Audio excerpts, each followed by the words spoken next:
পার্শ্ববর্তী দেশে বহুজাতিক কোম্পানিগুলো দায়িত্বশীল আচরণ করলেও এদেশে তারা বরাবরই উদাসীন।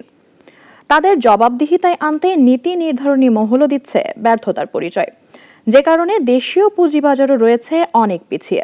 সানিয়া আহমেদের প্রতিবেদন।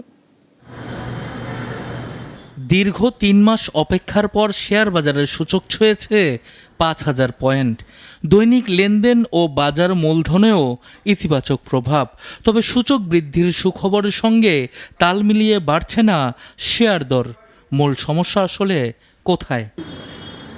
বাংলাদেশের বর্তমান রিজার্ভের পরিমাণ $৩১ বিলিয়ন ছাড়িয়েছে।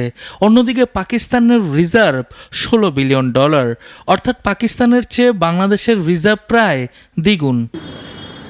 কিন্তু আশ্চর্য হলেও সত্য, পাকিস্তানের স্টক এক্সচেঞ্জের তালিকাভুক্ত ৫২৫ কোম্পানি দেখিয়েছে ১,৬০,০০০ কোটি রুপি মুনাফা, পাশাপাশি ডিভিডেন্ড দিয়েছে ৭৫,০০০ কোটি রুপি। সেখানে ঢাকা স্টক এক্সচেঞ্জে তালিকাভুক্ত প্রায় ৪০০ প্রতিষ্ঠান মুনাফা দেখিয়েছে ২০,০০০ কোটি টাকার নিচে। আর ডিভিডেন্ড প্রদানের কৃপণতা অনেকটা জাতিগত সমস্যার মতোই। ওদের স্ট্যান্ডার্ড চার্টার্ড ব্যাংক ৫,০০০ কোটি টাকা ক্যাশ ডিভিডেন্ড দিচ্ছে। আমাদের দেশে সে আমার কীভাবে ভালো হবে? আমাদের দেশে স্ট্যান্ডার্ড চার্টার্ড ব্যাংক লিস্টেডই না। ওদের দেশে ইউনিলিভার লিস্টেড, ইউনিলিভারের ইপিএস হচ্ছে ১২০০ টাকা, শেয়ারের প্রাইস ২৫,০০০ টাকা। নেসলে ৮০০ কোটি টাকা নেট প্রফিট করছে ওরা গত বছর।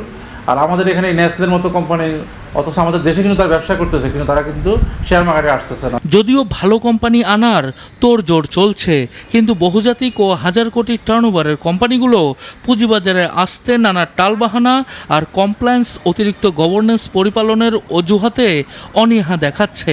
এসব জটিলতার সমাধান নীতি নির্ধারণী মহলের কাছে থাকলেও তারাও দিচ্ছে ব্যর্থতার পরিচয়। আপনি যখন আইপিওতে আসছেন, একই সঙ্গে আপনার মার্কেট ক্যাপিটালাইজেশন বাড়ছে। একটা পাবলিক বা প্রাইভেট লিমিটেড কোম্পানি হলে তো আপনার ক্যাপিটালাইজেশন বাড়ছে না। সুতরাং এগুলো সবগুলোই আপনার অ্যাকচুয়ালি বিবেচনা করা উচিত।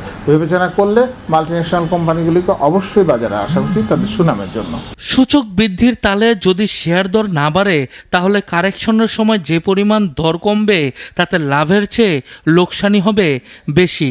তাই শেয়ার বাজারের ভিত শক্তিশালী করতে কোম্পানিগুলোর দায়িত্বশীল আচরণে আনা জরুরি, এমনটাই মনে করছেন সংশ্লিষ্টরা। সানিয়া আহমেদ, নাগরিক, ঢাকা।